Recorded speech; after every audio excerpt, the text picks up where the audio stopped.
50 kilometers an hour faster than this plane was designed to withstand. It's rolling over rapid descent. They can't recover now. At that speed, the plane is no longer able to hold itself together. And that sound. That's the sound of the plane coming apart.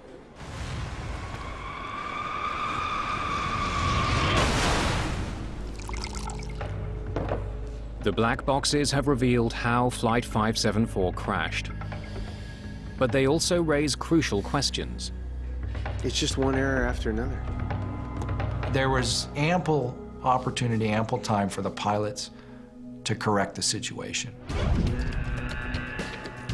The investigators have come to a disturbing conclusion. The only mechanical failure was with the plane's navigation system. And that shouldn't have caused the crash. The more significant failures were human. Okay, put the IRS in attitude.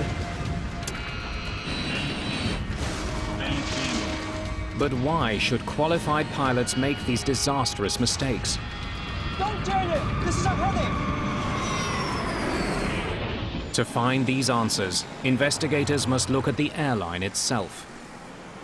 This one accident will raise serious questions about Indonesia's entire aviation industry.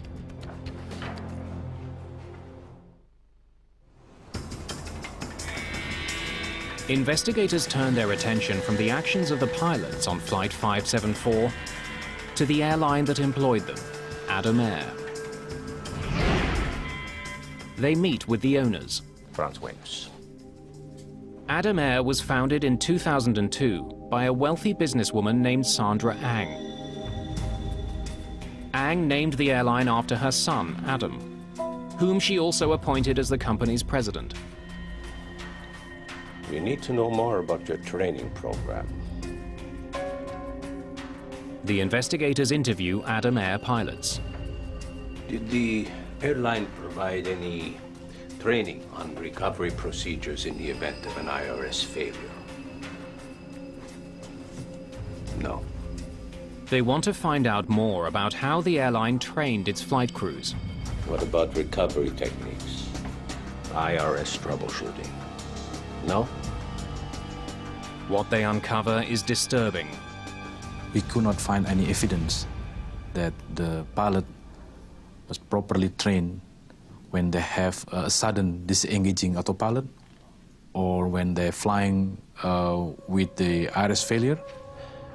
Thank you, gentlemen, for your time.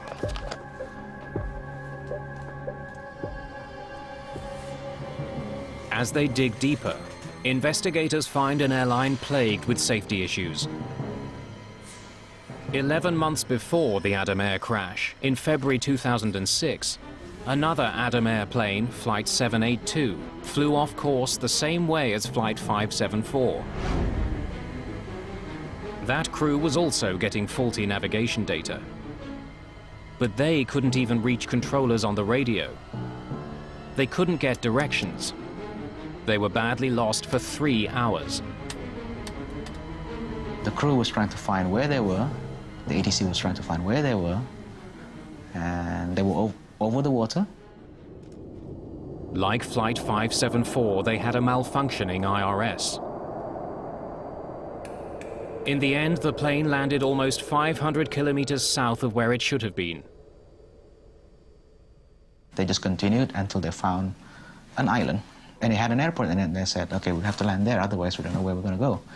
And they landed, and they didn't know exactly where they were until they landed. 6 months after Flight 574, the European Commission banned all Indonesian airlines from flying to Europe. That sent a very strong message to the whole world that we, the European Union, believe that all Indonesian airlines are unsafe and you should not fly on them. Then in March 2008, there's another accident involving Adam Air, this time in the city of Batam. And the airplane slewed off the runway, came to rest on the side. The evacuation was a bit strange. No slides were deployed, and That was a final accident, and after that, I think everybody said enough's enough, you know. People who did care, people who were wanting to shake up the industry and reform it and improve it, were horrified that the situation had been so bad within Adam Air and that the authorities had allowed such a situation to continue and deteriorate. Immediately after the crash in Batam, the Indonesian government suspended and then ultimately revoked Adam Air's license to operate. It is also apparent that Adam Air isn't the only Indonesian airline with problems. Prior to the Adam Air crash, Indonesia experienced a bad crash about every year to 18 months. Many of those accidents involved the discount carriers that the government had allowed to thrive. More than 50 such airlines were in operation at the time of the Adam Air crash. The problem, though, was that this expansion occurred in a way that was not properly monitored, not properly regulated by the government. Thousands and thousands of people are being employed to work for airlines when they just don't have the experience to do so and are not being adequately trained, as the investigation report into the Adam Air crash demonstrated. Indonesia's poor safety record forces the government to take steps to improve airline safety throughout the country. It begins rating airlines on safety and grounds those that don't comply. There have been fewer fatal incidents since the reforms. But a year and a half after it was put in place, the European Union's ban on Indonesian airlines was still in effect. Those familiar with Indonesian aviation think the reforms could go even further. So that we have no more Adam Airs, we have no more companies that cut costs too much and gives all these extra risks to the public, because that's not what the public should receive. The public should receive a reliable and safe means of air transportation.